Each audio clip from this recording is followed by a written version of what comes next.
பஞ்சாங்கத்தில் பார்த்தீங்கன்னா 5 விதமான விஷயங்கள் வந்து நாம் எல்லாருக்கும் தெரியும். பஞ்சாங்கங்க அப்படிங்கிறது நாள், நட்சத்திரம், திதி, யோகம், கரணம், இது சேர்ந்தது தான் பஞ்சாங்கம். இதில் ஒவ்வொரு இதுவுமே வந்து ஒவ்வொரு விஷயத்தையும் நமக்கு சொல்வதாக இருக்கிறது. பொருளாதாரம் அப்படிங்கிற விஷயந்தான் இன்றைக்கி எல்லாருக்குமே.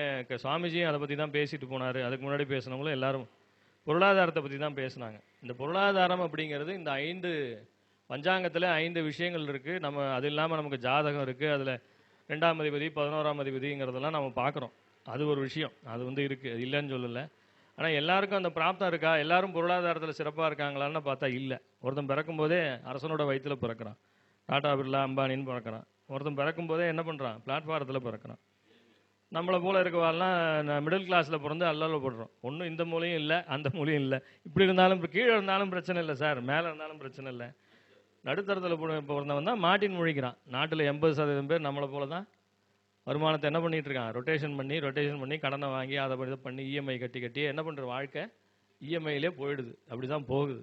ஏன்னா பொருளாதாரங்கிறது ஒரு முக்கியமான விஷயம். 80% இந்தியா போன்ற வளர்ச்சி அடையாத இப்போ வளர்ந்து கொண்டு இருக்கக்கூடிய நாடுகள் அப்படிங்கும்போது, ஸோ இதுக்கு இந்த பஞ்சாங்கத்திலே 5 விஷயங்கள் சொல்லப்பட்டிருக்கிறதுல திதிங்கிற விஷயம்தான் பொருளாதாரத்தை நிர்ணயம் செய்கிறது. திதிஞ்ச ஸ்ரீயம் ஆப்னோத்திங்கிறான்.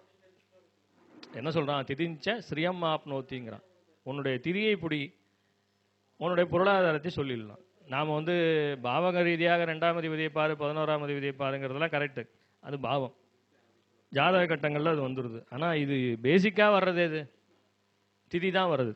இந்த திதி, ஆமாம் ஆமாம், இந்த திதியினுடைய அடிப்படையில் திதிஞ்ச ஸ்ரீயமாப்னோத்தின்னா, ஸ்ரீயம்னா ஸ்ரீங்கிறது மகாலட்சுமி, ஸ்ரீயம்ங்கிறது மகாலட்சுமியை சொல்கிறது. உன்னுடைய திதி தான் என்ன பண்ணுது? உனக்கு பொருளாதாரத்தை நிர்ணயம் செய்கிறது அப்படிங்கிறது நான் சொல்லலை, வேதங்களிலே சொல்லப்பட்டிருக்கிறது, நம்ம பராசர ஓரையிலே சொல்லப்பட்டிருக்கிற விஷயம். இதுக்கு வந்து நாம் சிறப்பான பரிகாரங்களை சொல்ல முடியும். திதிகளுக்கு என்ன பண்ணலாம் அப்படின்னு கேட்டிங்கன்னா, உங்களுக்கு திதி அதிபதினு ஒருத்தர் இருக்கார்.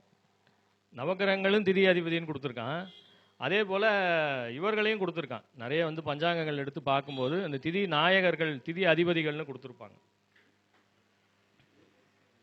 ஸோ அந்த மாதிரி விஷயங்களை வந்து நாம் என்ன பண்ணிக்கலாங்க? திதி நாயகர்கள் அப்படின்னு சொல்லி குறிச்சிக்கலாம். அதை வந்து என்ன பண்ணிக்கணும்னா, நான் ஒரு சின்ன டிப்ஸ் கொடுக்குறேன். அதாவது பிரதமையிலேருந்து வளர்பிறை, பிரதமையிலேருந்து ஆரம்பிக்கணும். அமாவாசைக்கு அடுத்த நாள் பிரதமைக்கு சூரியனை எடுத்துக்கணும். சூரியன்லேருந்து ஆரம்பிக்கணும். பிரதமை திதிக்கு அதிபதி, பிரதமை நாயகன் யாருன்னா சூரியன். பிரதமைக்கு சூரியனை எடுத்துக்கணும். ஒருவேளை நீங்கள் வந்து, அதாவது நான் சொல்கிறது வளர்பிறை பிரதமை, அதாவது அமாவாசைக்கு அடுத்த நாள். தேய்பிறை பிரதமை கிடையாது, அமாவாசைக்கு அடுத்த நாள் பிரதமை. பிரதமை திதியில் யார் பிறந்திருந்தாலும் சரி, அவருக்கு திதி அதிபதியாக வரக்கூடிய சூரியன் தான் வராரு. அந்த சூரியனாகப்பட்டவர் உங்கள் ஜாதகத்திலே நல்ல இடத்துல இருக்கணும். 6, 8, 12க்கு போகக்கூடாது. பிரதமையில் பிறந்தவங்களுக்கு புரியுதா? பிரதமையில் பிறந்தவங்களுக்கு சூரியன் வலு குறையக்கூடாது, 6, 8, 12 போய் மறையக்கூடாது, லக்னாதிபதிக்கும் மறையக்கூடாது, லக்னத்துக்கும் மறையக்கூடாது. அப்படி ஒருவேளை நீங்கள் பிரதமையில் பிறந்திருந்தீங்க, உங்கள் சூரியன் வலு இல்லாமல் போயிடுச்சுன்னா பொருளாதார ரீதியாக நீங்கள் என்ன ஆகணும்? ஸ்ட்ரகிள் பண்ணுவீங்க. நாம் வந்து 2 பவன் அதிபதியை பார்த்துட்டு இவனுக்கு வந்து எல்லாமே நல்லா இருக்குது, நான் அன்றைக்கி பார்க்குறேன் ஒரு பையனுக்கு 3 கிரகம் நீசம். சுக்கிரன் நீசம், சனி நீசம், சூரியன் நீசம். கடகலக்ன ஜாதகர் என்ன? கடகலக்ன ஜாதகருக்கு சுக்கிரன் நீசம், சூரியன் நீசம், சனி நீசம். புரியுதா? சூரியனும் சனி நேருக்கு நேராக பார்த்துக்கிறார். சூரியனும் சனி எங்கே இருப்பாங்க? சூரியன் வந்து இங்கே, ஆமாம், துலாத்துலேயும், சனி வந்து மேஷத்துலேயும் நீசம். ஒருத்தர் பார்த்துக்கிறாங்க. அவனை பார்த்த உடனே, என்னப்பா கஷ்டப்படுறியா, சோத்துக்கே இல்லாமல் இருக்க அந்த குடும்பத்திலேருந்து வந்திருக்கியான்னு கேட்கணுமா இல்லையா? 2ஆம் அதிபதி யார்? கடகலக்னத்துக்கு 2 கூடியவர் யார் சார்? அவுட்டு. 4 கூடியவர் யார்? சுக்கிரன் அவுட்டு. சுகம் இல்லை, உனக்கு கல்யாணம் ஆகாது, புள்ளக்குட்டி பிறக்காது, பெண் சுகமே இருக்காதுன்னு. ஏன்னா ஆண் ஜாதகம், பெண்ணால் உனக்கு பாதிப்பு, இப்படி தான் சொல்லணும். அப்புறம் யார்? சனி, 8ஆம் அதிபதி, 7ஆம் அதிபதி, களத்திர ஸ்தானாதிபதி. உனக்கு கல்யாணமும் இல்லை, உனக்கு ஆயுள் விருதியும் இல்லை, உனக்கு வந்து நோய் நொடி வந்துக்கிட்டே இருக்கும், கடன் பட்டுக்கிட்டே இருப்ப. சொல்லலாமா? இது எதுவுமே அவனுக்கு நடக்கலை. நான் வேணால் date of birth, time of birth கொடுக்குறேன், நீங்கள் நோட் பண்ணிக்கோ. நான் எதையுமே வந்து ப்ரூஃப் இல்லாமல் பேச மாட்டேன். இந்த பையன் CA auditor, yes completed CA, chartered accountant. நல்லா கல்யாணம் பண்ணி குழந்தை குட்டியோடு இருக்கான். இவனுக்கு கஷ்டம்னா என்னன்னே தெரியாது. சரியா? எப்படி வந்தது? குரு வந்து மேஷத்துல இவரோட இருக்கார், குரு 10ல் சனி நீசச்சனியோட இருக்கார்.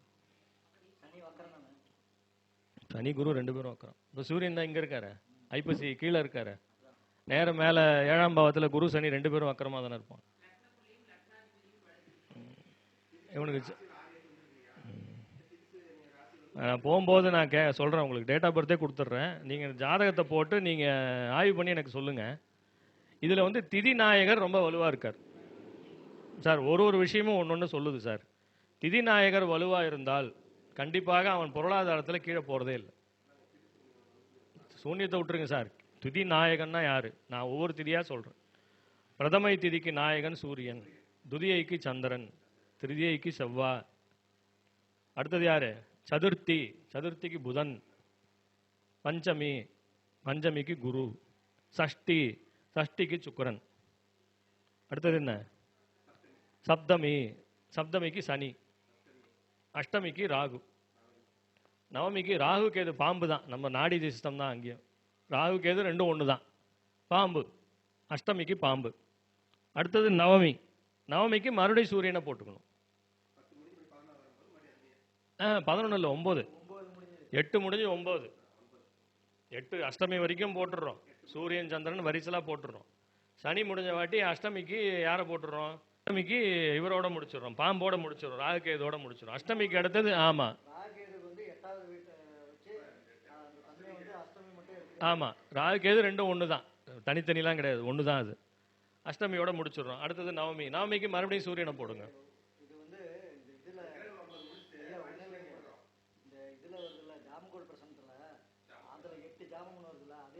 அதே சேம் தாங்க. ஏங்க இது நீங்க கர்மா தியரி படிச்சீங்கனாலும் கேதுவுக்கு கர்மா கிடையாது, கேது தலையாட்டுறவன் கர்மா கிடையாது.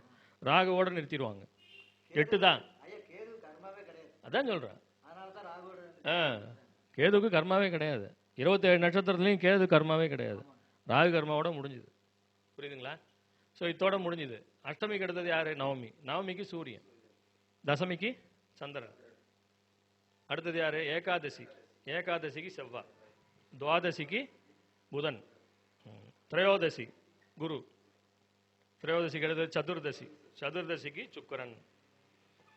அது முடிஞ்சு பௌர்ணமி, பௌர்ணமிக்கு சனி, பௌர்ணமிக்கு சனி. இது வந்து வளர்பிறை. இப்படி போயிடுங்க நேரா. அதாவது வளர்பிறை ஏதாவது அமாவாசைக்கு அடுத்த நாள் தான் கணக்கு. பிரதமை. ஆமா சார், பௌர்ணமியில பிறந்தவங்களுக்கு சனி வலுவா இருந்தா அவன் ஜாதகம் கீழே போவாது சார், எழுதி கூட நீங்க வச்சுங்க. ஆமா, பௌர்ணமி பிறந்தவர்கள் வாழ பாருங்க. பௌர்ணமி சந்திரன் இது நல்லா இருக்குன்னு அவனுக்கு என்னதான் வந்து சனி சந்திரன் நினைவு இருந்தாலும் அந்த இதெல்லாம் வேலை செய்யாது. என்னது? அதெல்லாம் எதுவுமே வேலை செய்யாது. சனிச்சந்திரன் இருக்கிற ஜாதகத்தில் பெரிய பெரிய ஆளுங்களாம் இருக்காங்க, நான் நிறைய பேரை பார்த்துருக்கேன். பௌர்ணமி திதியில பிறந்திருப்பான். பௌர்ணமி திதியில பிறந்திருப்பான், அவனை வந்து சனி கீழே விடமாட்டாரு. அதே போல இன்னொரு திதி என்ன சொன்னோம்? அஷ்டமிக்கு முன்னாடி சப்தமி திதி சொன்னோம். சப்தமிக்கும் சனி கீழே விட மாட்டார். ஏன்னா அவர் தான் அந்த திதி நாயகனாக வராரு. திதி நாயகர்கள் தான் பணத்தை தந்தே தீருவாங்க. அதே தான். நிறைய சூட்சமாக இருக்குங்க திதியில, ஏகப்பட்ட சூட்சமாக இருக்குங்க. யாருமே திதியை எடுக்கிறது இல்லை. ஏகப்பட்ட விஷயம் இருக்குங்க. திதிஞ்ச ஸ்ரீயம் ஆப்னோத்திங்கிறான். அதாவது திதியை பிடித்தால்தான் உனக்கு வருமானம், இல்லைன்னா இல்லை. அடுத்தது இது வந்து வளர்பிறை சொல்லி முடிச்சிட்டோம். தேய்பிறைக்கு அப்படியே ரிவர்ஸ். ஆமா, தேய்பிறை வந்து பௌர்ணமியோட முடிச்சிட்டோமா? பௌர்ணமிக்கு அடுத்தது என்ன வருது? பிரதமை. இன்னைக்கு என்ன பிரதமையா? இன்னைக்கு துதியையா? இதே தான், தேய்பிறைக்கு இதே தான். சனியோட முடிச்சிட்டிங்கன்னா முடிஞ்சது. அடுத்தது சூரியன் தான். அடுத்தது சூரியன் தான். சூரியன் சந்திரன் வரிசலாக இப்படியே வரும். இது வந்து தேஞ்சிக்கிட்டே வரும், அது வளர்ந்துக்கிட்டே வரும். ஆமாம். ஸோ இந்த மாதிரி விஷயங்கள் வந்து அதே மாதிரி பார்க்கும்போது உங்களுக்கு ரெண்டுமே ஒரே மாதிரி தான் வரும். அதாவது வளர்பிறை பிரதமைக்கும் தேய்பிறை பிரதமைக்கும் சூரியன் தான், ஒரே கிரகம் தான், மாறாது. அப்போ நீங்கள் பிரதமைன்னு போட்டினாலே நீ வளர்பிறையாக இருந்தாலும் சரி, தேய்பிறையாக இருந்தாலும் சரி, சூரியன் கிடக்கூடாது. ஐயா நீசத்தெல்லாம் விட்டுருங்க. நீசத்துக்கும் திதி இதுக்கும் திதிக்கும் சம்மந்தமே இல்லை.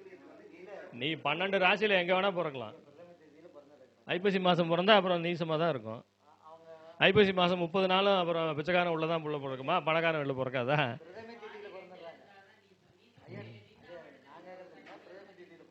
ம் ம் தாராளமாக இருக்கலாம்.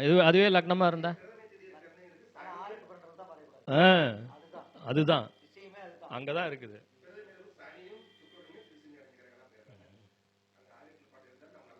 அதெல்லாம் ஒரு பிரச்சனையும் இல்லைங்க. அதான் நான் என்ன சொல்கிறேன்னா, திதி அப்படின்னு எடுத்தீங்கன்னா பொருளாதாரம்னு எடுக்கும்போது திதியை பிடிங்க.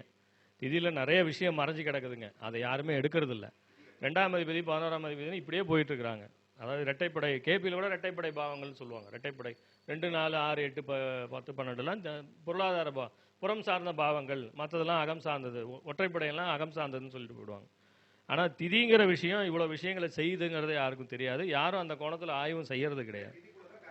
அவ்வளோ விஷயங்கள் இருக்கு திதி. ஆமாம், 2 கரணம் சேர்ந்தது தான் ஒரு திதி. அப்போ திதி நாயகர்கள்னு இருக்காங்களா இல்லையா? ஏன் அது மாதிரி கொடுத்தான்? இதுவே நீங்கள் இன்னொரு கேள்வி கேட்கணும். பௌர்ணமிக்கு சனியை கொடுத்துட்டோம்ல, மறுபடியும் அமாவாசை வருது இல்லை? அதாவது தேய்பிரைன்னு வந்தால் மற்ற எல்லா இதுக்கும் ஒன்று ஒன்று பேர் வந்துடும். எல்லாத்துக்கும் அப்படி ஜோடி ஜோடியாக வரும். பிரதமைன்னா 2 பிரதமைக்கும் சூரியன் தான். ஆமாம், அதை விட்டுருங்க. நீங்கள் அந்த சதுர்தசி அதுக்கே நீங்கள் போகாதீங்க. நான் அதை பற்றியே சொல்லலை. நான் வெறும் திதி நாயகர்களை பற்றி தான் பேசுகிறேன். எப்போ சதுர்தசிக்கு யாரை சொன்னேன்? சுக்கரனை சொன்னா? சதுர்தசிக்கு சுக்கரன் எழுதி கூட பார்த்துக்கோங்க. சதுர்தசி சஷ்டி திதியிலையும் சதுர்தசி திதியிலையும் பிறந்தவங்க பொருளாதாரத்தில் கீழே போக மாட்டாங்க. நல்லா நோட் பண்ணி வச்சுக்கோங்க. பொருளாதாரம் உங்களுக்கு சிறப்பாகவே இருக்கும். நீ கீழே போக மாட்டீங்க. இப்போ இருந்தாலும் இன்னைக்கு நாளைக்கு வந்து நீங்கள் இதாடுவீங்க. அதாவது சஷ்டியும் ஏன் கேட்டிங்கன்னா, திதிநாயகன் சுக்கரன். சுக்கரன் எங்கே இருக்காரு ஜாதகத்தில்னு பார்த்துரு. அவர் ஓரளவு வலு அடைஞ்சிருந்தாலே போதும், அவர் பொருளாதாரத்தை கொடுத்துருவார். ஏன்னா அவர் தான் வராரு. அங்கே திதிக்கு அதிபதியாக அவர் தான் வராரு. அமாவாசைக்கு ராகுங்க. ஏன்னா பௌர்ணமிக்கு சனியை கொடுத்துட்றாங்க. அமாவாசை இருட்டுக்கு ராகு. நான் அமாவாசை திதி தான். நான் அமாவாசை சதுஷ்பாத கரணம். ஆமாம், எனக்கு வந்து இப்போ ராகு தசை ஆரம்பிச்சிருக்கு. ஏதோ இருக்குது, இப்போ தான் ஆரம்பிச்சிருக்கு. ஆமாம், எனக்கு விரயத்தில் வெளியே வந்துட்டேன் ஆல்ரெடி நான். ஸோ அந்த மாதிரி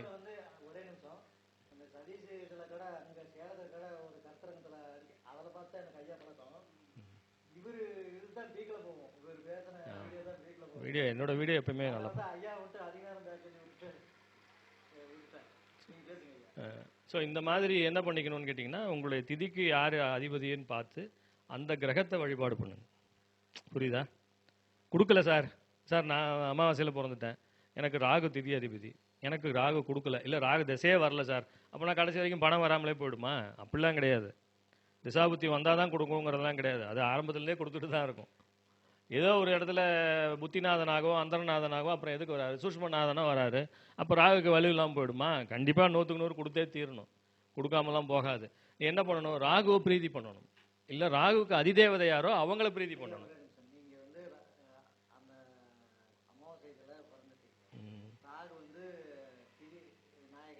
ஆமாம்,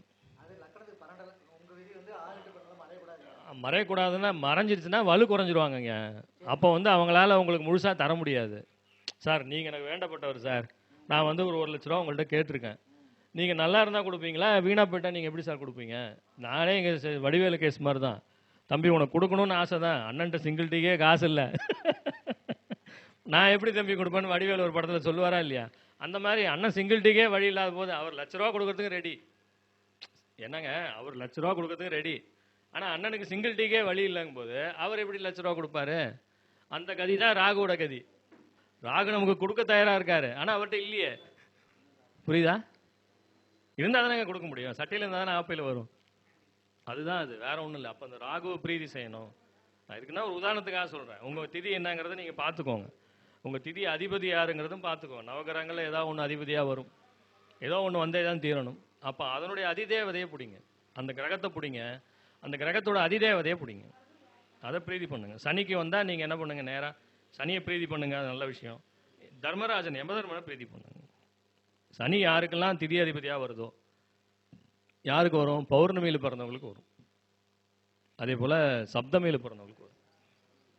அது வளர்பிறையாக இருந்தாலும் சரி, தேய்பிறையாக இருந்தாலும் சரி. ஆனால் வளர்பிறைனா பௌர்ணமி ஒரு இடத்தோட நின்று போயிடும். சப்தமியில் வரும். தேய்பிறைக்கு வந்து ராகுவை கொடுத்துட்றோம், அதனால் அது வரமாட்டார். அப்படி இருக்கும்போது நீங்கள் என்ன பண்ணணும்? யமதர்மனை போய் பார்த்தே ஆகணும். யமதர்மனை பார்த்தே ஆகணும். இல்லைன்னா சாஸ்தாவை பிடிக்கணும். அந்தந்த ஊரில் ஐயனார் இருக்காரா இல்லையா? ஐயனாரப்பன் இருக்காரா இல்லையா? ஒவ்வொரு ஊர்லேயும் ஐயனாரப்பன் இருப்பார். ஐயனார் யாரு? சாஸ்தாவோட தான் அம்சம் தானே. சாஸ்தாவோட அம்சம் தானே. ஐயனார்னா வேற என்ன? அவரே தான். அப்போ ஐயனார் கோயிலுக்கு அடிக்கடி போயிட்டு வரணும். அப்போ யாரெல்லாம் பௌர்ணமியில் பிறந்திருக்கீங்களோ பௌர்ணமி ஐயனார் கோயிலுக்கு போய் பௌர்ணமி அன்னைக்கு என்ன பண்ணிடணும்? ஒரு அபிஷேகத்தை பண்ணிடணும். அற்புதமாக வேலை செய்யும். இது வந்து உங்களுக்கு மிக சூட்சமாக வந்து என்ன கொடுக்கும்? பொருளாதார முன்னேற்றத்தை 100க்கு 100 திதி தான் கொடுக்கும். திதி தான் கொடுக்கும். திதி தான் கொடுக்கும். வேற எதுவும் கொடுக்காது. நான் அடித்து சொல்லுவேன், எங்கே போனாலும் இதை அடித்து சொல்லுவேன். உங்களுக்கு 2ஆம் அதிபதி சரியில்லை, 11ஆம் அதிபதி சரியில்லைன்னா அதெல்லாம் இல்லை. நீ பொருளாதாரமாக நீ திதி எப்படி, திதி அதிபதி எப்படி, 100க்கு 100 அவர் உனக்கு கொடுத்தே ஆகணுங்கிற விதி இருக்குது. இதில் வந்து இன்னும் நிறைய விஷயங்கள் இருக்குங்க. திதி நித்யா தேவதைகள்னு இருக்குது. திதிக்கு ஒரு நித்திய தேவதைகள் இருக்குது. 15 திதிக்கும் 15 நித்யா இருக்காங்க. திதி நித்யான்னு இருக்காங்க. அந்த பேரை மட்டும் படிக்கிறேன். ஏன்னா இதுக்கு மந்திரங்கள்லாம் போனால் இன்னும் பெருசாக போயிடும். இதுக்கு ஒவ்வொரு திதிக்கும் மந்திரம் இருக்கு. திதி நித்யா தேவதைகள் நிறைய பேர் பார்த்துருக்காங்க. நிறைய பேர் ஜோசிக்காரங்களே ஃபோட்டோ வச்சுருக்காங்க, நான் பார்த்துருக்கேன். நிறைய ஜோதிட இதுகளில் வந்து திதி நித்யாவை பற்றி சொல்கிறாங்க. ஆனால் முழுசாக சொல்கிறதில்ல. சொல்கிறாங்க, ஃபோட்டோ கொடுக்குறாங்க, அவ்வளோதான். மற்றபடி அவங்க அதை எப்படி இது பண்ணணும், வழிபாடு பண்ணணும், என்ன பண்ணணும், என்ன மந்திரங்கள் இருக்கா ஐயா சொல்கிறாரு பாருங்க. அப்போ ஐயாவுக்கு தெரியாமல் அவர் எப்படி வச்சுருக்காரு? அதாவது இதில் வந்து பார்த்தீங்கன்னா, நான் வளர்பிறைக்கு சொல்கிறேன். ஃபஸ்ட்டு திதி வந்து என்ன? பிரதமை திதியா? அது காமேஸ்வரின்னு பேர். ஒன்றுன்னா சொல்கிறேன். பிரதமை திதிக்கு காமேஸ்வரி. 2வது திதி பகமாலினின்னு பேர். 2வது திதிய திதி பகமாலினி. 3வது திதிக்கு நித்யக்லின்னான்னு பேர். 3வது எது? திருதியை. சதுர்த்திக்கு பேருண்டான்னு பேர். பேருண்டா. அடுத்தது பஞ்சமிக்கு வன்னிவாசினி. சஷ்டிக்கு வந்து மகாவஜ்ரேஸ்வரி. பார்த்துக்கோங்க, மகாவஜ்ரேஸ்வரி. அடுத்தது 7வது திதிக்கு சிவதூத்தின்னு பேர். சிவதூத்தி, அதாவது அவங்களுக்கு பேர். அந்த திதி தேவதைகளோட, திதி நித்யா தேவதைகளோட பேர். அடுத்தது 8வதுக்கு வந்து துவரிதான்னு பேர். துவரிதா. 9வது வந்து குலசுந்தரி. 9ன்னா என்ன? நவமி. நவமி திதிக்கு குலசுந்தரி. 10வது திதிக்கு தசமிக்கு வந்து நித்யான்னு பேர். இதில் நிறைய பேராக நாம் வைக்கிறோம். அங்கங்கே பேர் பெண் பெயர்கள் தானே, நம்ம இதான் வச்சுருக்கோம். 11வது திதிக்கு நீல பதாகான்னு பேர். நீல பதாகா. 11 ஏகாதசி திதி. துவாதசிக்கு விஜயான்னு பேர். இந்த விஜயாங்கிற பேர் நிறைய வைக்கிறோமா இல்லையா? துவாதசி திதி. அடுத்தது சர்வமங்களா அப்படிங்கிறது 13வது திதி. சர்வமங்களா. 14 வந்து சதுர்தசிக்கு வந்து ஜுவாலாமாலினின்னு பேர். ஜுவாலாமாலினி. 15வது திதி சித்ரான்னு பேர். பௌர்ணமிக்கு வந்து சித்ரா. இப்போ நான் வரிசலாக சொல்லியிருக்கேன். இந்த 15க்கும் பேர் என்னென்னா திதி நித்யா தேவதைகள்னு பேர். தேவிகள். திதி நித்யா தேவிகள்னே பேர். நிறைய இந்த இதெல்லாம் பார்த்தீங்கன்னா நிறைய இப்போ ஃபோட்டோ கடைகள்லாம் நிறைய அவங்க ஃப்ரேம் பண்ணிலாம் வச்சுருக்காங்க. ஜோதிடர்கள் நிறைய பேர் இதை வச்சுருக்காங்க. அதாவது உங்கள் திதிக்கு உண்டான அந்த தேவதையை வந்து உபாசனை பண்ணணும். அந்த தேவியை வந்து என்ன பண்ணணும்? இப்போ நான் வந்து சொன்னேன், நான் வந்து அமாவாசை திதி. அமாவாசைக்கு வந்து நான் வந்து இந்த காமேஸ்வரிங்கிற அந்த அமாவாசைக்கும் அந்த பௌர்ணமிக்கும், அதாவது தேய்பிறை பௌர்ணமிக்கும் காமேஸ்வரின்னு வருது. அந்த காமேஸ்வரியை வந்து உபாசனை பண்ணிட்டு வரும்போது என்ன ஆகும்? திதியினுடைய இது வந்து ஆக்டிவேட் ஆகி பொருளாதார ரீதியான முன்னேற்றங்களை திதி நித்யா தேவிகள் வந்து நமக்கு வழங்குவாங்க. அந்த மாதிரி இந்த 15 திதிக்கும் 15 தேவிகளை சொல்லியிருக்கேன். மறுபடியும் சொல்லிடுறேன். காமேஸ்வரி, பகமாலினி, நித்யக்லின்னா, பேருண்டா, வன்னிவாசினி, மகாவஜ்ரேஸ்வரி, சிவதூதி, துவரிதா, குலசுந்தரி, நித்யா, நீலபதாகா, விஜயா, சர்வமங்களா, ஜுவாலாமாலினி, சித்ரா. இதெல்லாம் வந்து இந்த திதி நித்யா தேவிகளோட பேர். இதுக்கு வந்து நிறைய விஷயங்கள் இருக்குங்க. திதி நித்யா தேவிகள் அவங்க படம் இருக்கு, எந்திரம் இருக்கு. ஒவ்வொரு தேவிக்கும் ஒரு எந்திரம் இருக்கு.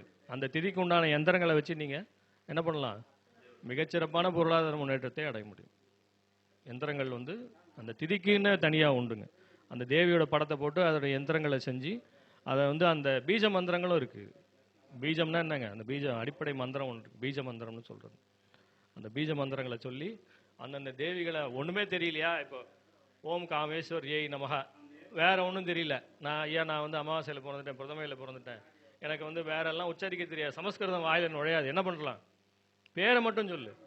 ஓம் காமேஸ்வரியை நமக அப்படின்னு 108 தடவை காலையின்னு சொல்லு, வேற ஒன்றும் வேணாம். நீங்கள் சஷ்டி திதியில் பிறந்துட்டீங்களா, ஓம் மகாவஜ்ரேஸ்வரியை நமக, மகாவஜ்ரேஸ்வரியை நமகன்னா அந்த தாயை வந்து என்ன பண்ணுறோம், அந்த திதிக்கு உண்டான தாயை வந்து வழிபாடு பண்ணுறோம். அப்போ அந்த திதி தாய் என்ன பண்ணுறோம், உங்களுக்கு பொருளாதாரத்தை சரி போன்னு கொடுத்து தினம் 108 தடவை காலையில் என்ன பண்ணணும், சூரிய நமஸ்காரம் பண்ணிவிட்டு நம்ம உட்காந்து தெய்வத்துக்கிட்ட இல்லை கோயிலில் போய் உட்காந்து சொன்னாலும் சரி, இல்லை வீட்டில் சூரிய நமஸ்காரம் பண்ணுற பழக்கம் தான், காலையில் சூரியனை பார்த்து சொன்னாலும் சரி, இந்த மாதிரி அந்த திதி நித்யா தேவிகளுடைய மந்திரங்களை சொன்னாலும் சரி, அல்லது அந்த தேவியினுடைய நாமத்தை சொல்லிட்டு வந்தாலே போதும், இதை சொன்னாலே போதும்.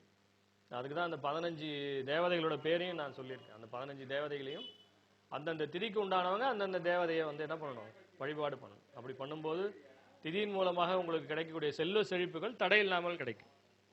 நான் கஷ்டப்படுறேன், வருமானத்துக்கு கஷ்டம்னு எவ்வளோ பேர் இன்றைக்கி அதுக்கு தான் வராங்க, நிறைய பேர் வராங்க.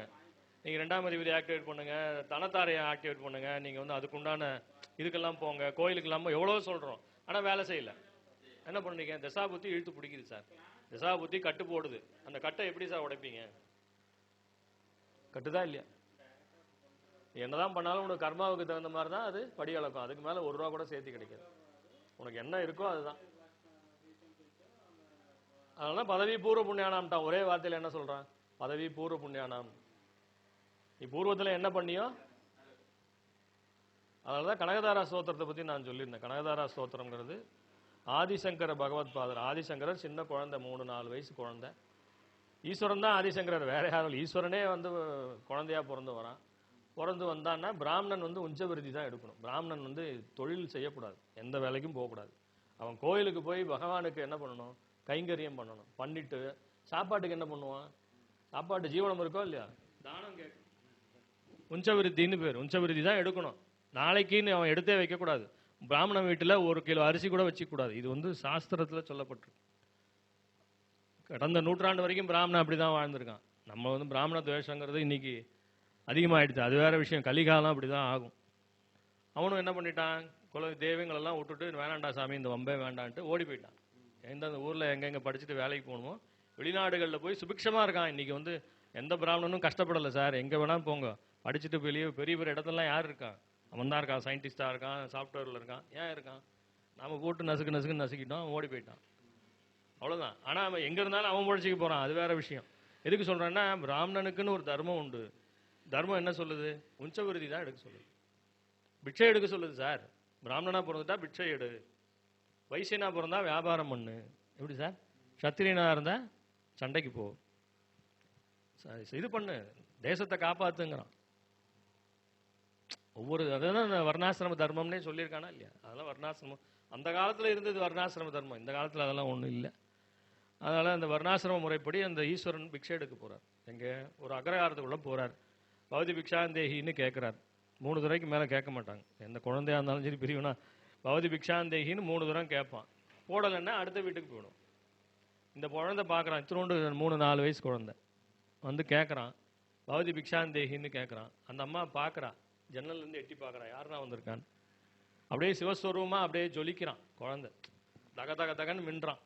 என்னடா வந்திருக்கிறோம், சாதாரண ஆள் போல இல்லையே, இவன் வந்து இப்படி இருக்கானேன்னு சொல்லி அந்த அம்மாவுக்கு ஒரு கஷ்டம். அதுக்கு கஷ்டம்னா சாதாரண கஷ்டம் இல்லை. அந்த பிராமணன் உஞ்சவிருத்திக்கு போயிருக்கான், எங்கேயோ போய் நெல்லை பொறுக்கின்னு வரேன்னு போயிருக்கான். அந்த காலத்தில் நெல்லை அறுத்து விட்டுட்டு போயிடுவாங்க, அந்த மணி கொட்டி கிடக்குமா இல்லையா, அதை போய் பொறுக்கிட்டு வருவான். அதுக்கு பேர் தான் உஞ்சவிருத்தின்னு பேர், புரியுதா. அதுக்கு அந்த பிராமணன் போயிட்டான். வீட்டில் ஒன்றும் இல்லை, பஞ்சம், ஒரே ஒரு அழுகி போன நெல்லிக்கனி, ஒரு சைடு அழுகி போயிருக்கு. அவன் வந்தான்னா அவனுக்கு கொடுக்கறதுக்காக, எதுக்கு, அவன் உபவாசம் இருக்கான். பிராமணன் வந்து உபவாசம், அவன் சாப்பிட்டே எத்தனை நாள் ஆகுதோ தெரியல, அது வேற விஷயம், பட்டினியாக இருக்கான். சரி, அவன் வந்தான்னா விரதம் முடிக்கணுமேன்ட்டு ஒரு அழுகி போன நெல்லிக்கனியை வச்சிருக்கான். அந்த பிராமணன் வர்றதுக்கு கொடுக்கறதுக்காக வச்சிருக்கான். இந்த குழந்தைய பார்த்தோன்னே அவளுக்கு மனசு கேட்கல. 1 தரம் கேட்டான், 2 தரம் கேட்டான். இவங்க 3ஆவது தரம் கேட்டுற போறானோன்னு அந்த அம்மாவுக்கு படபடப்பு. ஒரு தாய் தானே, ஒரு அம்மா தானே, அவன் கொண்டாந்து அந்த நெல்லிக்கனியை போட்டுட்டான். பார்த்தான் ஆதிசங்கரன், என்னடா நடக்குது இந்த வீட்டில், இது என்ன நியாயமா? மகாலட்சுமி கிட்ட கேள்வி கேட்குறான் சார். யாரு? சிவனே கேட்குறான். ஏண்டியம்மா மகாலட்சுமி, இந்த ஆத்துல இவங்க என்னத்தை பாவம் பண்ணாங்க? இவங்க என்ன பாவம் பண்ணாங்க? எதுக்கு வந்து இவங்களுக்கு இந்த காஞ்சி போன நெல்லிக்கனி ஒண்ணுமே கொடுக்கலையே நீ, இப்படிலாம் கஷ்டப்படுத்துறியேன்னு சொல்லி அந்த குழந்தை வந்து மகாலட்சுமியை பார்த்து கேள்வி கேட்குது. மகாலட்சுமிக்கும் அவனுக்கும் ஒரு இதுவே நடக்குது, தர்க்கமே நடக்குது. மகாலட்சுமி உடனே பதில் சொல்றா, போன ஜென்மத்தில் இவன் எதை பண்ணா அதை பண்ணா அப்படி இப்படி, இதனால இவன் பிராமணனா போனா, அந்த கதையெல்லாம் சொல்லி இவனுக்கு வந்து இதுதான் படியளந்தது, இதுக்கு மேலே இவனுக்கு படியளக்க முடியாதுங்கிறா. அப்போ அந்த வாதம் பண்ணி ஜெயிக்கிறார். யாரு? ஈஸ்வரனே ஜெயிக்கிறார். ஜெயிச்சிட்ட உடனே மகாலட்சுமி தோத்து போயிடுறான். சரி போய் தொலைன்னு என்ன பண்ணிடுறான், நீ ஜெயிச்சுட்ட, நீ சொன்னபடி நான் என்ன பண்ணிடுறேன், இவனை வந்து பணக்காரன் ஆக்கிடுறேன்ட்டு தங்க நெல்லிக்கனியா கொட்டுது. அந்த வீடே வந்து நெல்லிக்கனியா அதாவது ரொப்பி விட்டுடுறா தங்கத்தாலே. படபடன்னு கொட்டுது தங்க நெல்லி. அதாவது கொடுக்குற தெய்வம் கூரையை பிச்சுட்டு கொடுப்போம்னு, இதுதான் அந்த பழமொழி, வேற ஒன்றும் இல்லை. கொடுக்குற தெய்வம் கூரையை பிச்சுட்டு கொடுக்கும்பாங்க, இதுதான் அது, வேற ஒன்றும் இல்லை. அந்த மாதிரி நெல்லிக்கனியாக கொட்டினதால யாராக இருந்தாலும், தரித்திரவான்கள் யாராக இருந்தாலும் இந்த கனகதாராங்கிற ஸ்தோத்திரத்தை படிக்கணும். இது வந்து காலபுருஷனுக்கே 2வது நட்சத்திரம், பரணி நட்சத்திரம், நெல்லிக்கனி. ஏன் பரணி நட்சத்திரத்தை நெல்லிக்கனின்னு வச்சான் புரியுதா? அது அஸ்வினிக்கு 2வது தாரை. தாராபலம் பார்க்குறோமா இல்லையா? 2வது தாரை தனதாரை, சம்பத்து தாரைன்னு பேர். பரணி நட்சத்திரம், பரணி வந்து காகம். காகத்துக்கு யாரெல்லாம் சோறு போடுறாங்களோ அவங்களுக்கு தரித்திரமே வராது சார், எழுதி வச்சுக்கோங்க. காகத்துக்கு யாரெல்லாம் சோறு போடுகிறார்களோ அவர்களுக்கு தரித்திரமே வராது. ஏன்னா அது காகம் வந்து பரணி. முன்னோர்கள் வந்து காகத்தினுடைய வழியில் தான் வராங்க. முன்னோர்களுக்கு கொடுக்கறதாவும் ஒரு சம்பிரதாயம், புரியுதா? ஸோ அதனால பரணி, யார் யாருக்கெல்லாம் கஷ்டம் இருக்கோ அவங்க வீட்டிலலாம் நெல்லிக்காய் மரத்தை வச்சு நட்டு வளர்த்திக்கோங்க. நெல்லிக்காய் வந்து காய்ச்சதுனால அந்த வீட்டில் தரித்திரமே இருக்காது, ஓடி போயிடும். அதனால் அந்த மாதிரி பகவானுக்கு வந்து மகாலட்சுமிக்கு அஷ்டோத்திரம் படித்து நெல்லிக்கனியை வந்து என்ன பண்ணணும், அந்த அம்மாவுக்கு நைவேத்தியமாக படைக்கணும். நைவேத்தியமாக படைச்சி அதை வந்து தானம் கொடுக்கணும். இப்போ நாம் பரிகாரத்தில் சொன்னோமா இல்லையா, தானம்னு சொன்னோமா இல்லையா, அது தானத்தும் ஒரு பரிகாரம். இதை பண்ணிட்டு வர வர சுபிக்ஷம் வந்து வந்துட்டே இருக்கும். பொருளாதார கஷ்டம் நீங்கி என்ன பண்ணுவோம், ஒரே நாளில் வந்துடாது. ஆதிசங்கரர் பாடினார்னா நம்ம வீட்டுக்கு ஆதிசங்கரர் எங்கே வர போகிறார்? ஆதிசங்கரர் அன்னைக்கு நடந்தது அதுதான். என்ன உடனே நான் நெல்லிக்கனியை படைச்ச உடனே எனக்கு எல்லாம் கூரையை பிச்சுட்டு கொட்டும்லாம் அதெல்லாம் எதிர்பார்க்கக்கூடாது. ஆனால் கண்டிப்பாக நம்மளுடைய கர்மங்கள் அங்கே குறையும்.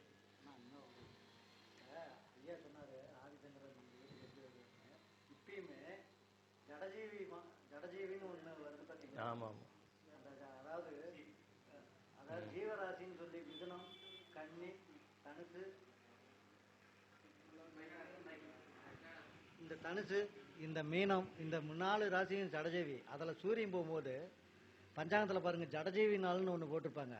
அந்த நாளில் மட்டும் யாராவது யாசகம் கேட்க வராங்கன்னா கடவுளே வந்து அதை ஜடம் ஜீவி அப்படின்னா, ஜடமே ஜீவனாக இருக்கிறது. அப்புறம் ஜீவசமாதி வழிபாடு சிறப்பு இருந்தாலும் அன்னைக்கு வர்றது வந்து தெய்வமே அந்த வடிவத்தில் வருதான் யாசகம் கேட்கறது கடை. அப்போ வந்து யாசகம் கொடுத்தா கடை அந்த நாளில் வந்து யாசகம் கேட்டு வந்தால் இல்லைன்னு சொல்லிவிடாதீங்க. ஜடஜீவி நாளில் எப்படியாப்பட்டம் கேட்டாங்க கடவுளே நம்மளை அன்னைக்கு தான் சோதனை பண்ணி வரலாம். இப்பயுமே கடவுள் வருது, கலிகாலமாக இருந்தாலும் ஜடஜீவி நாளில் வந்து கன்ஃபார்மாக சித்தர்கள், மகான்கள், தெய்வங்கள் இந்த வடிவத்தில் வருது அப்படிங்கிறது ஒரு இது இருக்குது. எனக்கு தெரிஞ்சது, எனக்கு சொல்லிக் கொடுத்த ஆசங்க அது சொல்லிக் கொடுத்தாங்க, இன்னமும் அது ஃபாலோ பண்ணுறாங்க. ஐயா இப்போ வராங்க ஐயா, இப்பயுமே கடவுள் இப்படி வராங்க. அதாவது நம்ம ஊனக்கண்களுக்கு தெரியாதுங்க. நம்ம நினச்சிட்டு இருக்கோம், நம்ம நேரடியாக பார்க்கறது எல்லாமே நிஜம்னு நினச்சிட்டு இருக்கோம். இதில் வந்து பாதி வந்து ட்ராமா, புரியுதா? நம்ம கண்களுக்கு, ஊனக்கண்களுக்கு தெரியாது. ஞானத்தோட பார்க்கும்போது அது தெரியும், ஞானத்துக்கு தெரியும்.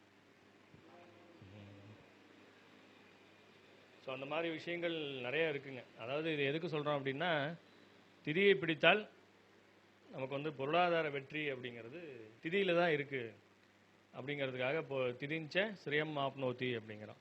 அந்த 5 விஷயங்களுக்கும் 5 சொல்கிறோம். அதாவது 4 நட்சத்திரம் சொல்கிறோமா இல்லையா, கிழமைன்னு சொல்கிறோம். கிழமை வந்து ஆரோக்கியத்தோடு தொடர்புடையது. கிழமைநாதன் வந்து ஜாதகத்தில் கெட்டு போகக்கூடாது. நீங்கள் என்ன கிழமை பிறந்தீங்க? சந்திரன் எங்கே இருக்காரு? லக்னத்துக்கு எங்கே இருக்காரு? அதை விடுங்க, எனக்கு சொல்லுங்க.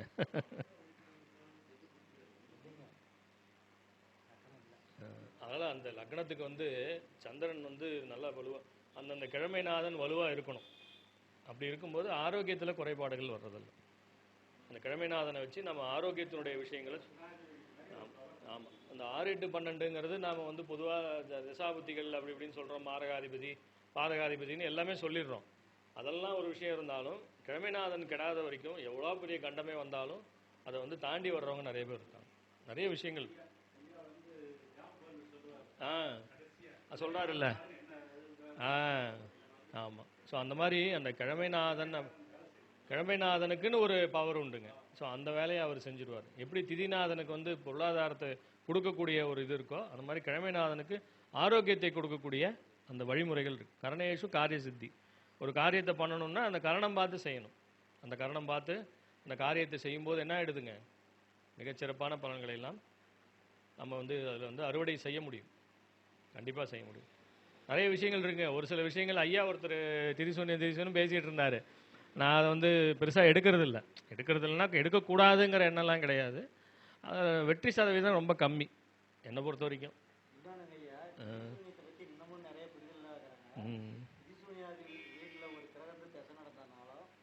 திதிசூன்யாதிபதி திசையா புத்தியா நடந்தாலும் தன் மக்களை தான் பாதிக்குது.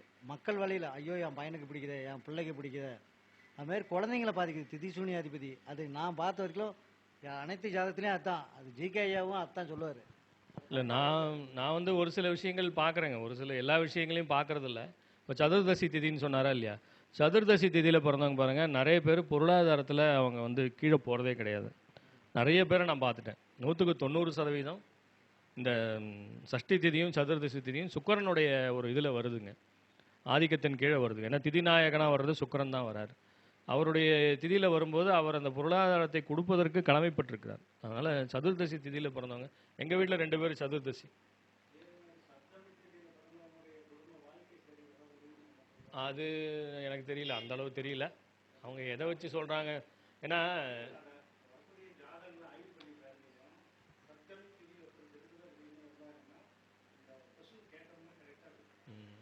ஏன்னா சப்தமிக்கு வந்து உங்களுக்கு கடகமும் தனுசும் தான் வரும். சூன்யாதிபதியாக வர்றார். ஆமாம். இல்லை அது இவர் வந்து மன வாழ்க்கையை பற்றி சொல்கிறார். இல்லை சொல்கிறேன் கருத்து. ஆனால் நான் என்ன சொல்கிறேன், 2 அதாவதுங்க ஒரு விஷயத்தை இன்னொரு விஷயத்தோட முடிச்சு போடக்கூடாதுங்க. என்னை பொறுத்த வரைக்கும் நான் தான் சொல்லுவேன், திதியை எடுத்தியா பொருளாதாரத்தை பார்த்துட்டு தூக்கி ஓரமாக வச்சிரு. அதை போய் நீ வாழ்க்கை முறையோடையோ அதை போய் நீ வந்து அந்த அதிபதி இந்த அதிபதி சூன்யாதிபதினு சொல்லி, நான் அதெல்லாம் நிறைய சொல்லி ஃபெயிலியர் ஆயிருக்குங்க. இப்போ திதி சூன்யாதிபதினா இப்போ சதுர்தசி திதி வச்சுக்கோங்க, 4 மூலையும் சூன்யம். ஒரு ஜாதகத்தில் 4 மூலையும் கிரகம் நிறையா இருக்குது. சதுர்தசி திதியில் பிறந்திருக்கு. மிகப்பெரிய கோடீஸ்வரன், சாதாரண கோடீஸ்வரன்லாம் கிடையாதுங்க.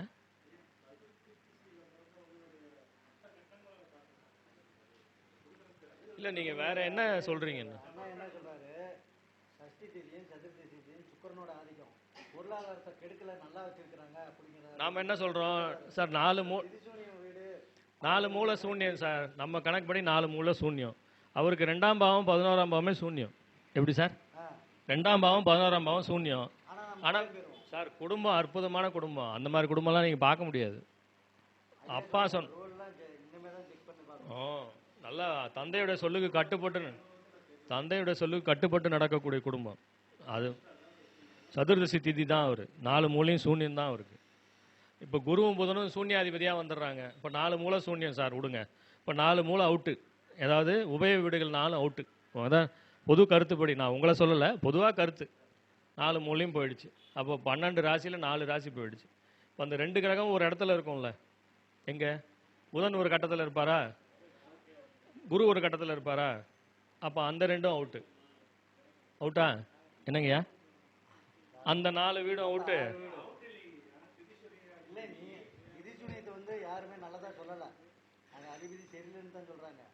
அதாவது நான் என்ன சொல்றேன்னா, பொதுவான கருத்தை நான் சொல்றேன், நான் உங்களை சொல்லலையே, தயவுசெய்து தப்பா நினைக்காதீங்க.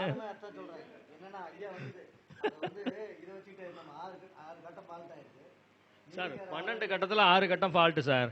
7 கிரகம் அதுக்குள்ளே இருக்குது. நான் சொல்கிறேன் திசா புத்தியும் போகுது, குரு திசை போயிட்டு இருக்கு, நல்லா இருக்காரு. அப்ப இந்த பாட்டு பாடணுமா நம்ம ஜோத்து போயிடுறோம்ல. அங்க போய் திரிசூன்யாதிபதி 4 மூலையும் அவுட்டு, நீ நீ சோத்துக்கு இல்லாம இருப்பேன்னு சொன்னா அவன் சண்டைக்கு வந்துடுவான். முதல்ல நல்ல வாத்தியாரை போய் படுறாம்மா. சார் அவன் வரும்போதே தெரியும் அவன் வரமாட்டான், அவன் செக்ரட்டரி தான் வருவான், அவன் வரவே மாட்டான். அப்பாயின்மெண்ட்டே அவன் செக்ரட்டரி தான் வாங்குவான். அந்த லெவலில் இருக்காங்க. நான் என்ன சொல்கிறேன்னா, நான் எதுக்குமே விரோதம்லாம் கிடையாதுங்க. எந்த முறையாக இருந்தாலும் அதில் ஒரு உண்மை இருக்குது, உண்மை இல்லாமலாம் கிடையாது.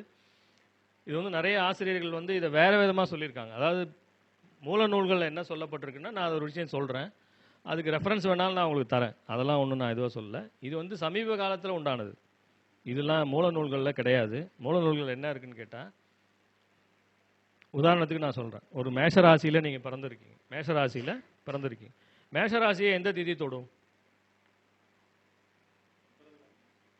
பிரதமே இல்லை.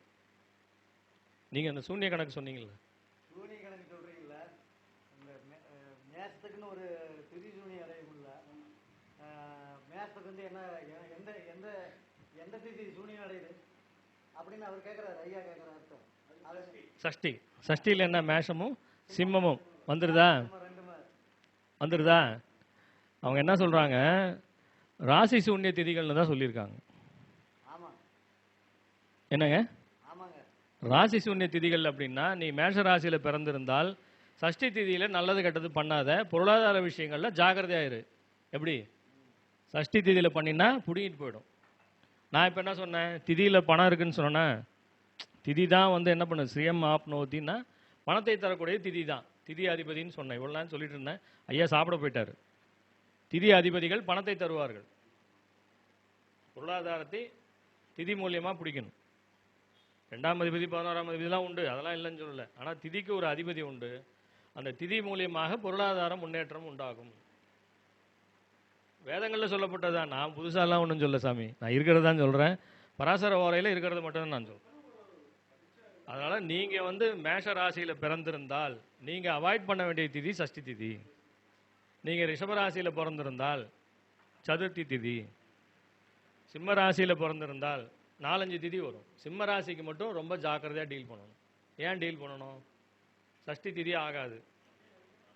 அப்புறம் வேற என்ன திதி சிம்ம ராசியை தொடுதுன்னு பாருங்கள். அதாவது நவமி தசமி ரெண்டுமே ஆகாது. நவமி திதிக்கும் சிம்ம விருச்சிகம், தசமி திதிக்கும் சிம்ம விருச்சிகம் வருதா? அப்போ சிம்ம ராசியில் பிறந்தவங்க 5 திதிகளை விளக்க வேண்டும். சிம்ம ராசிக்காரங்க ரொம்ப கேர்ஃபுல்லாக இருக்கணும். எப்படிங்க? சிம்ம ராசியில் ஒருத்தன் பிறந்துட்டா இந்த 5 திதிகளையும் என்ன பண்ணக்கூடாதுங்க, பொருளாதார விஷயங்களுக்கு தான். மற்ற விஷயம்லாம் இதில் கிடையாது சார். நம்ம ரொம்ப ஹைப் பண்ணிட்டோம், இதை வந்து பெருசுப்படுத்திட்டோம். அதெல்லாம் கிடையவே கிடையாது. பொருளாதாரத்தை மட்டும்தான் நீங்கள் பார்க்கணும். அன்றைக்கி போய் நான் ஒரு ஆப்ரேஷன் பண்ணுறேன், அன்றைக்கி போய் நான் ஒரு நல்லது பண்ணுறேன்னா தாராளமாக பண்ணலாம். என்ன பண்ணக்கூடாது? கொடுக்கல் வாங்கல் வச்சுக்கூடாது. ஒருத்தண்ட பணம் கொடுக்குறோம், வாங்குகிறோம், ஒரு லோனே வாங்குகிறோம் சார். சஷ்டி திதி அன்றைக்கி மேனேஜர் வந்து கையெழுத்து போட்டு வாங்கிக்கோன்ட்டார். நான் சஷ்டி திதி அன்றைக்கி போகிறேன், கையெழுத்து போட்டு லோன் பாஸ் ஆகிடுச்சு. ஜென்மத்துக்கு அதை கட்டவே முடியாது, கட்டவே முடியாது. மேஷராசியில் பிறந்தவன் சஷ்டி திதி அன்றைக்கி இப்போ அதை போகவே கூடாது, கையெழுத்து போடவே போகக்கூடாது சார். பொருளாதார விஷயங்களுக்கு ஒருத்தர் செக்கு போட்டு இந்த 1 லட்ச ரூபா நீங்கள் வந்து கேட்குறீங்க, 1 லட்ச ரூபா நான் கொடுத்துட்டேன், சஷ்டி அன்றைக்கி கொடுத்துட்டேன், திரும்ப வராது, அந்த பணம் வரவே வராது. அதை மட்டும்தான் சொல்லியிருக்கு. திதி சூன்யம்னா திதி சூன்யங்கிற வார்த்தை தவறு. ராசி சூன்ய திதிகள் தான் கரெக்ட். இதுக்கு வந்து நிறைய என்னால் எடுத்துக்காட்டுக்கு உதாரணங்கள் எல்லாமே சொல்ல முடியும். பெரிய பெரிய ஜாம்பவான்கள் பேசின கருத்துக்களையும் என்னால் சொல்ல முடியும். நிறைய பேசலாங்க. ஐயா வந்து மேல்மேலும் இந்த கருத்தரங்க வந்து மாதம் நடக்கணும். நம்மளால் முடிஞ்ச சப்போர்ட்டை வந்து ஐயாவுக்கு கொடுக்கணும். ஐயாவுக்கு வந்து ஆண்டவன் நீண்ட ஆயுளையும் ஆரோக்கியத்தையும் கொடுத்து ஜோதிடத்தை வளர்க்கணுங்க. ஜோதிடத்தை வளர்க்குறதுக்கு நம்ம ஐயாவோட கூட நிற்கணும்னு சொல்லி இந்த வாய்ப்பளித்த எல்லாருக்கும் நன்றியை சொல்லி விடைபெறுகிறேன். நன்றி, வணக்கம். இவ்வளவு நேரமாக நிறைய பரிகாரங்கள், நிறைய ராசி வச்சு நம்மளாம் சொன்னோம். ஐயா வந்து திதிகளை கையில் எடுத்து சொன்னாங்க. நீங்கள் எல்லாருமே ஜோதிடர் ஆகியவங்க திதியை வந்து வச்சு பல விஷயங்கள் சொல்லலாம். திதி தான் ஒருத்தரோட இதையே நிர்ணயிக்குது அப்படிங்கிறத நான் ஒத்துக்குவேன். திதி தான் நிறையா விஷயங்களை நம்மளுக்கு கொடுக்குது. திதியை எல்லாருமே கையில் எடுத்து பாருங்கள். அதுக்குள்ளே திதி தேவதைகள் 15 திதிகள், வளர்பிறை திதி, தேய்பிறை திதின்னு கிடையாது. ஒவ்வொரு கிரகத்துக்கும் திதி இருக்குது. ஒவ்வொரு கிரகம் போய் நிற்கிற டிகிரியை வச்சு திதி புள்ளிகள் இருக்குது. அதுக்கு ஏகப்பட்ட விஷயங்கள் இருக்குது. அது உள்ள ஆய்வு போகும்போது தான் தெரியும் நமக்கு. அதை வந்து ஐயா இன்னைக்கு வந்து சிறப்பாக எடுத்து இன்னைக்கு தொடங்கி மட்டும்தான் வச்சுருக்காங்க. என்னை பொறுத்த வரைக்கும் இன்சியல் மட்டும்தான் அதை வந்து போட்டிருக்காங்களோ தவிர அதில் வந்து இன்னும் நிறைய விஷயங்களை உள்ளே போய் பார்க்கும்போது தான் அதனுடைய விஷயங்கள் நமக்கு கிடைக்கும். பொருளாதாரத்தை சொன்னாங்க திதியில் வச்சு கண்டிப்பாக எடுக்க முடியும். அதையும் நம்ம சொல்லி வழிகாட்டலாம். அடுத்து வந்து இவ்வளோ நேரமாக சிறப்பாக நமக்கு ஜோதிட கருத்துக்களை அற்புதமாக வழங்கிய குருமூர்த்தி ஐயா அவர்களுக்கு பொன்னாடை போற்றி மகிழ்விக்குமாறு திரு யார் ஐயா வாங்க வந்து அவருக்கு இது பண்ணுங்க, சிறப்பு செய்யுமாறு கேட்டுக்கிறேங்க.